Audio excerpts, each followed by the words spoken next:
বিএনপির চেয়ারপারসন বেগম খালেদা জিয়ার মৃত্যুর পর একটি নামই ঘুরে ফিরে সামনে আসছে, আর তিনি হলেন ফাতেমা।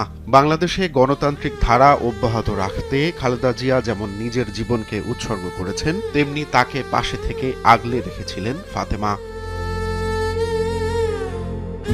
রাজনীতির ইতিহাসে বহু নাম উচ্চারিত হলেও সেই ইতিহাসের আড়ালে থেকে যায় কিছু নীরব মুখ, যারা ছায়ায় থেকেই ইতিহাসের সাক্ষী হন।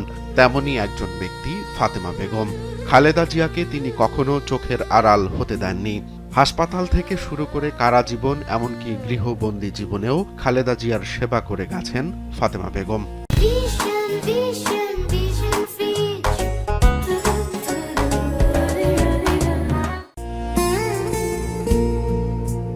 ক্ষমতাচ্যুত সাবেক প্রধানমন্ত্রী শেখ হাসিনাও একবার কটাক্ষ করে বলেছিলেন, কারাগারেও খালেদা জিয়ার ফাতেমাকে লাগবে। সেই ছায়াসঙ্গী ফাতেমাকে রেখেই মহাকালের পথে যাত্রা শেষ করলেন খালেদা জিয়া।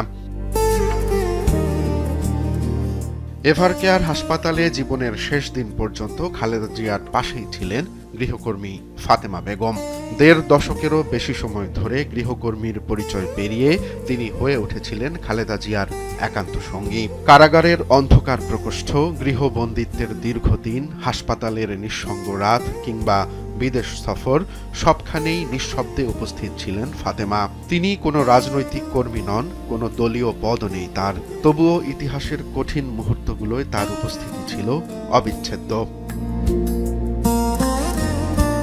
ফাতেমার জন্ম হয়েছিল ভোলার এক দরিদ্র পরিবারে, কিন্তু ভাই বোনের মধ্যে তিনি বড় হওয়ায় সংসারের ভার পড়ে তার কাঁধে।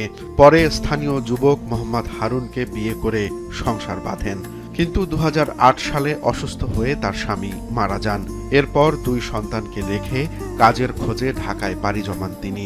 ২০০৯ সালে পূর্ব পরিচিত এক ব্যক্তির মাধ্যমে তিনি কাজ নেন বেগম খালেদা জিয়ার বাসভবনে। সেখান থেকেই শুরু হয় এক দীর্ঘ সহযাত্রা। রাজনীতির কেন্দ্রবিন্দুতে থাকা এক নারীর দৈনন্দিন জীবনের নীরব সাক্ষী হয়ে ওঠেন ফাতেমা বেগম। রোমান্স তালুকদার, কালবেলা।